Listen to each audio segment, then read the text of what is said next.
90 degrees out here. It's raining, it's miserable. So what do you do on days like this? You pull your M52 apart outside in it. Yeah, that's what I just got done doing, and now I'm making this intro. This is Hell Rock Garage. Oh, it's really starting to come down. This is Hell Rock Garage without the garage. I have a garage, but I have so much stuff in it. I don't have space for this. Okay, real quick on this, on the background of this engine. It came out of a junkyard, out of the cleanest E36 ever. First of all, red flag, never do that. Don't pull engines out of clean cars, because that's probably why they're there. I just made sure it spun, and the oil looked good.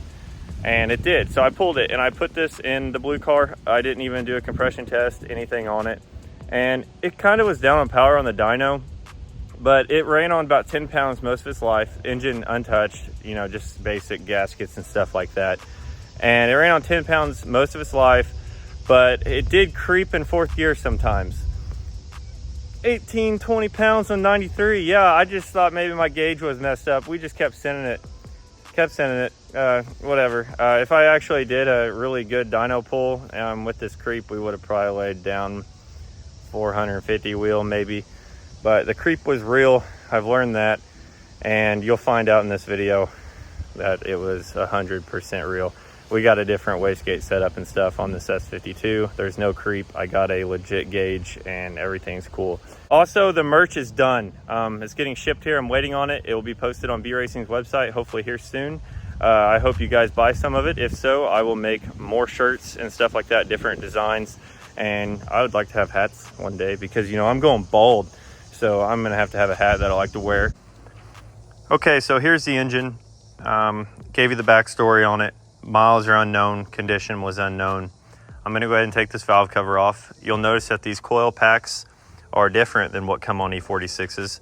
I have a video over this. These are B58 coil packs. That's one thing that I miss about this engine, because my other car, I use the M56 valve cover on the other engine, and it doesn't take these coil packs. These are for your 2-bolt coil packs.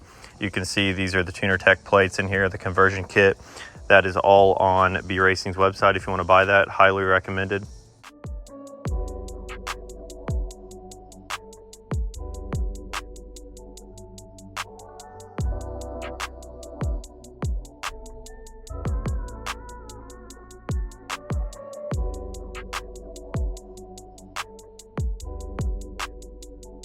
I'm going to try keeping this all together. I would like to get this thing decked and machined, but we'll see the condition of the cylinder walls. I am afraid it is a ringland issue, so hopefully nothing got tore up too much, because you don't want to have to bore these out to an 87, or you're kind of stuck in the same boat as the S52 that I put in my car. You bore them out so much that your wall between your cylinders are so thin, and you can crack them at 900 or 1,000 horsepower.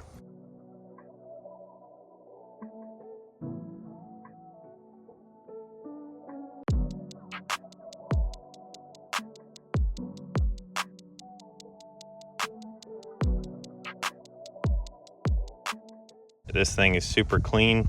I never done a compression test on this or anything. It wasn't having any oil issues. Our lobes are very nice. We'll be able to see more once we pull these caps off. But first, I'm going to take Vanos apart, get these timing chains off. Single Vanos, when it comes to that, I haven't really messed with it a lot. This was the first single Vanos engine I ran. All my other M52s, I've always converted to dual Vanos. Got videos over that too.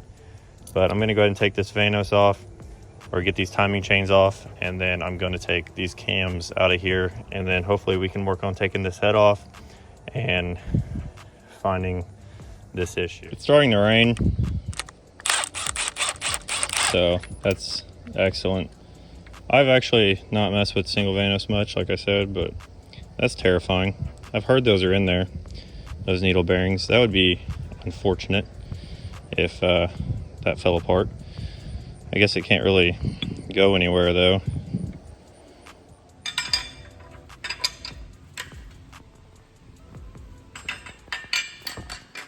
Oh, that's easy. I don't know if you ever messed with one of these in the car, but it's kind of a pain to get to that one.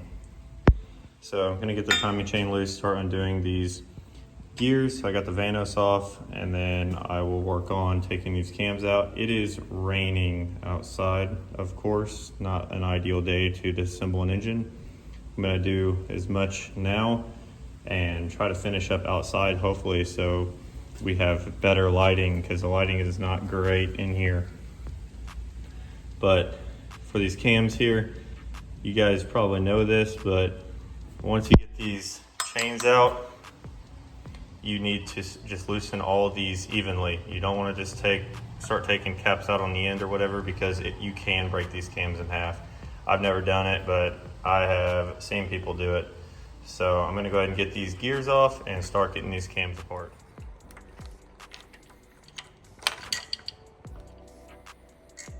And if you have the tools for these, you don't really have to mark them. You can if you want, but I don't know when this engine's going back together, but I have the alignment tools for all this.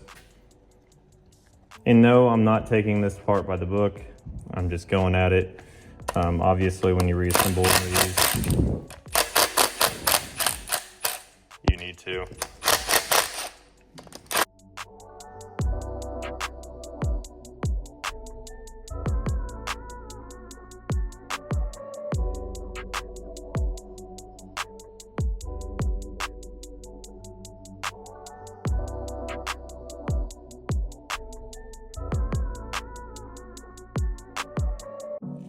All right, back outside. Can't stand being in the garage. It's a tiny garage. And here's what I was talking about at the beginning of the video. You get scoring on the backs of these a lot of times. I don't really understand why. It's oil starvation. You usually see the worst back here though, for some reason. All right. Yes, little Dollar General tote here. It is kind of sprinkling, but you know, everything looks super clean in here though. So I don't really feel like I got too bad of an engine from the yard, but obviously it did not hold up. Come on.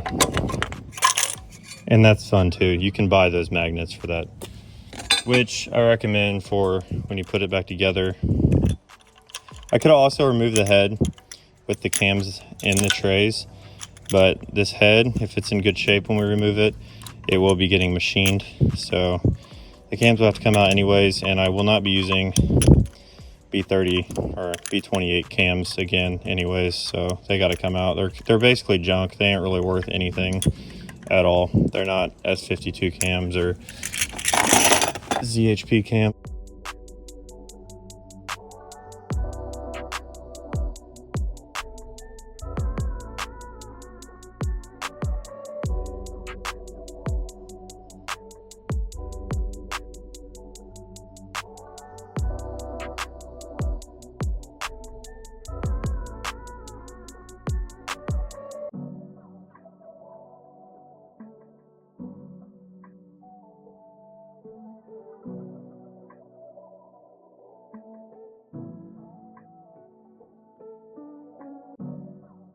Yeah, that's going to require a mallet.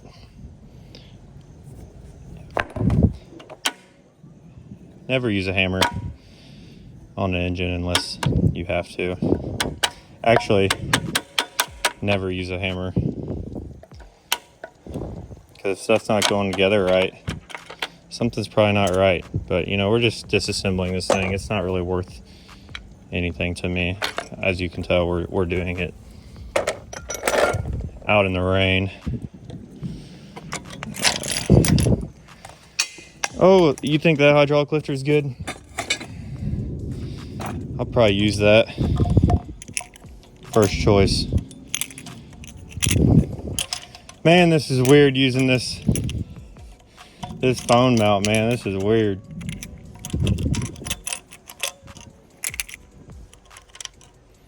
And I kind of like it until I go edit this video and realize that all the footage probably sucks, and I'm talking like a robot because I'm not used to this. See, if you did this right, you would have took this guide out by now and had this sprocket out, because now I'm gonna fight it for 30 minutes. Okay. Oh yeah, I love dropping the chain down in there. I'm gonna go ahead and remove these here, and maybe we'll see something interesting. You You think if I let this fill up with water that I'll have like a nice little bird bath? So this should be ready to pull. Got these two here, got these two small ones. Oh no. Set this on this little box. Man, this gasket's really on there. This thing was a trooper, man. I didn't blow it. Every aluminum block I've had seems to lift the head before any other damages. We don't need that. I need to go ahead and get the oil pan off here. I think I just have a couple bolts holding it on because I put one on here temporarily. Check out that little plug there for the dipstick tube. Yeah, that's part of a CCV. Kind of fits in there perfectly. There's one use for the factory CCV. Now for the fun part. I'm glad I drained the oil in this a long time ago. It's barely dripping. I gotta clean this up in a minute. Some kitty litter or something. I need to go ahead and undo this oil pump and this pickup.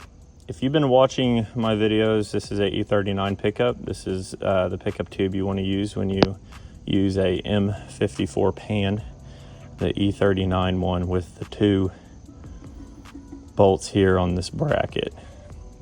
You don't want the short like E36 one that has like that cylinder here. But we're gonna go ahead and I'm just gonna remove all this and start pulling pistons out, and then we'll look at cylinder walls. I don't really want to deal with rotating this over. We're gonna see it anyways.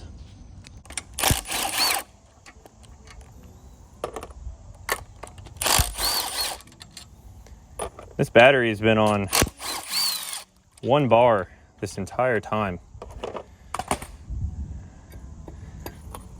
Don't cringe at this. My sprocket and nut are welded.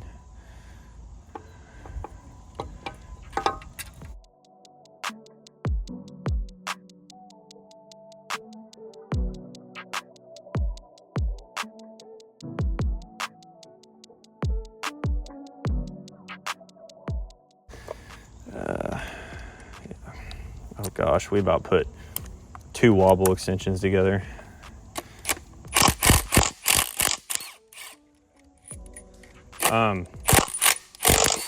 I don't really care about these rods and rod bearings, so I mean, I guess I'll try to keep them together. This is also when you grab a mallet. Actually, there's a trick to this. I know there's a trick. Yes, there is a trick to this. Sorry, I'm being a rookie. You're just supposed to start one of those. Yeah, that's the trick. I don't do this every day. Let's see what these rod bearings look like. That is not bad, actually. I'm gonna go ahead and remove the rest of all these. I'm not really gonna show you. I'll show you the rod bearings once they're out. All right, so we'll go ahead and push out piston and rod number 1. And look at these ring lands and the rings. Oh, that sounds good. That was a rod bearing. So, cylinder 1, I think we're good. Usually you'll see like a chunk of the ring land in here just loose. I think cylinder 1's okay. We need to figure out where that rod bearing went. But these are cylinder 1 rod bearings. They look good. I won't be reusing any of this because obviously the stock stuff is not my speed anymore. And then we got piston 2. Man, that's in there.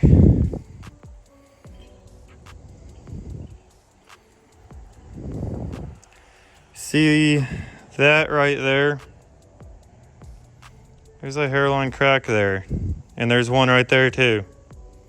So if I got a magnet or a screwdriver or took that ring out, I bet I could pop out that whole section there. So there's a cracked ring land. There's a crack right there. There's a crack right there. This is kind of exactly what I expected.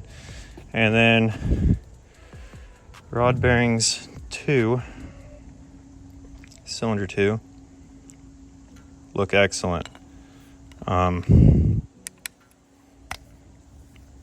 Yeah, so, oh yeah. This piston's seen better days. You can see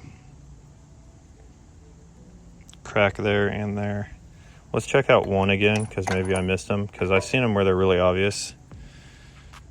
There's a lot of carbon buildup on that.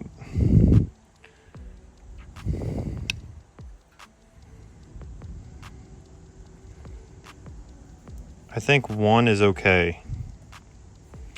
So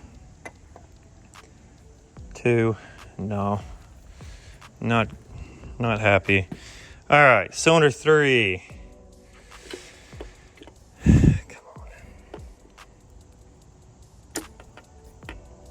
Come on. All the other ones came out easy.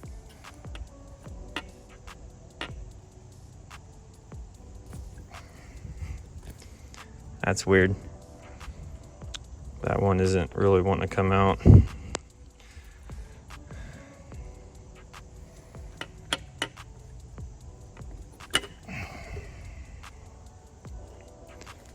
All right, cylinder 3, I got it.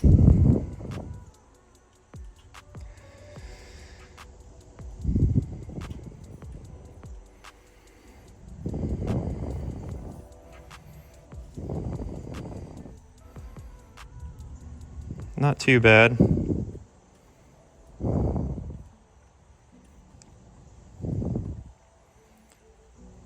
This engine was not on E85 like my last one that I did a teardown of. Okay, so then we got 3 here. Rod bearings look pretty good. There's a little more wear. Well, that looks, no, that's some wear on that one. Nothing alarming, like, you know, S54 or any of those high rev and M motors. We don't have to really worry about this. 4, if it comes out any easier, there it goes. I'm just waiting for one of these to be cooked, man. This thing was blowing oil out the breather. Not just smoke, actual oil.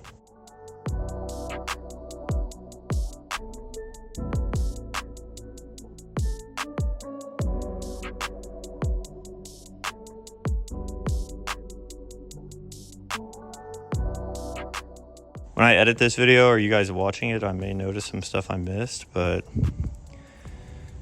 this one's totally fine. So far, we only have 1 piston that was out for the count, and it wasn't even like extremely bad. We need to check rod bearings on 4.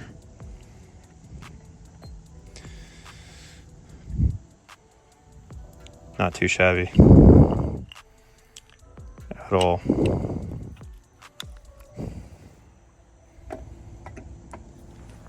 Come on, we need something good. We need something good. I say that, but I do want to reuse. Oh, there is a rod bearing attached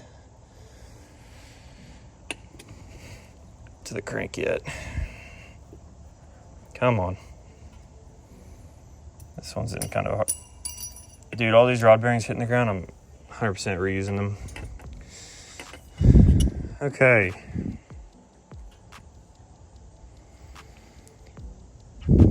So number 5, right there, right there, and right there. There's 2. There's probably another section to it. Yep. Right there, and right there. That's it, though. I mean, I guarantee if I knock on the side of this piston or something, or take those rings out, those chunks will probably come out. All right. Okay, so rod bearing number 4. That's what just hit the ground.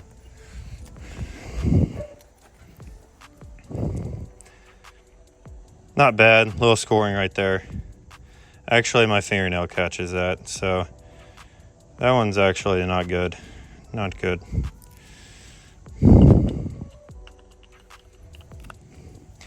Is there another one of these where the rod bearing was out maybe that I missed? Because I still have a rod bearing sitting right there. No. Oh, okay. It came out of 6. All right, last one. None of this is really that bad. I expected far worse.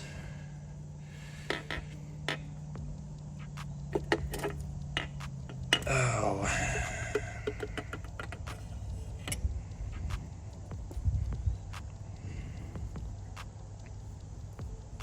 There it is. Oh. Oh. It's being held in. It's catching the edge of that ring.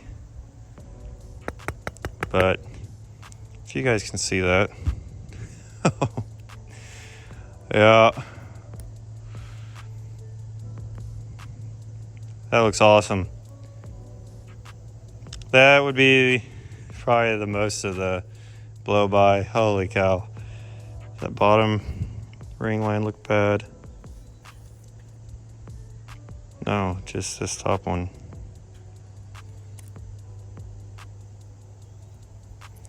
You know, these are known for this. I've had this happen one time. This would be my second. Then rod bearings on 6. You know, I'm gonna keep that.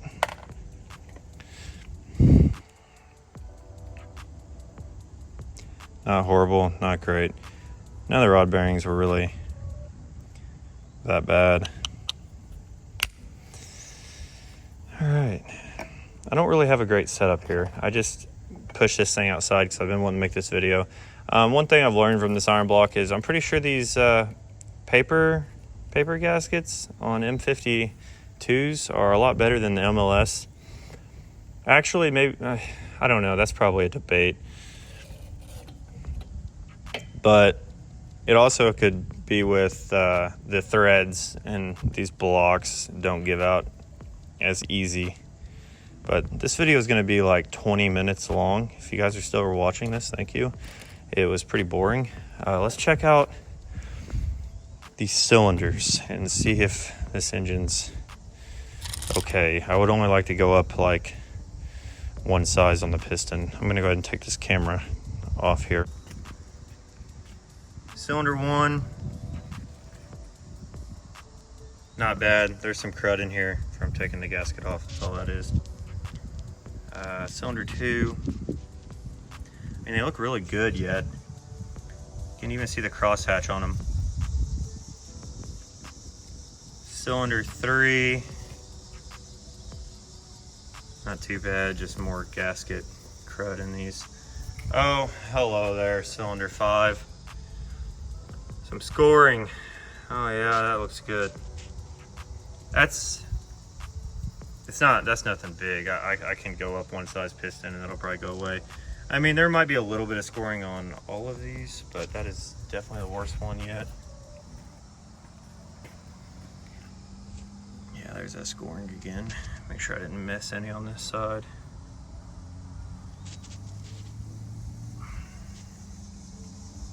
And 6.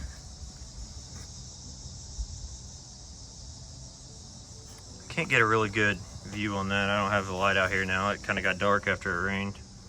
But not bad. 5 definitely took a hit. Overall, this thing's definitely rebuildable. I have diamond pistons that came out of the engine that was in the red car.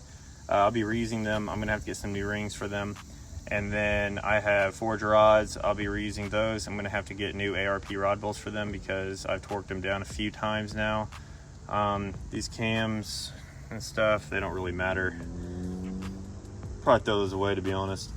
Oh, we need to flip this thing upside down and check out if there's any cracks, because these things like to crack around the spark plug holes and stuff. They're known for that. I haven't actually came across that firsthand, but maybe with this one we will. All right, so I'd have to really clean this up, but if there's anything major, we would see it right now. They like to crack around these spark plugs here, if my camera focuses, and there's nothing major. That's not a crack. I've always freaked out about those. That's just the machining. And I think they crack like out here too, or between the valves. Like right there, not a crack, machining. I've been through this, I've freaked out, I've lost sleep over that stuff. Not a crack. I think we're good. I need to go ahead and pick all this up. It's getting late. Hopefully I can get this video posted at a decent time today still. But overall, this engine's okay yet, which is great because I need an engine that I can machine and put into the red car.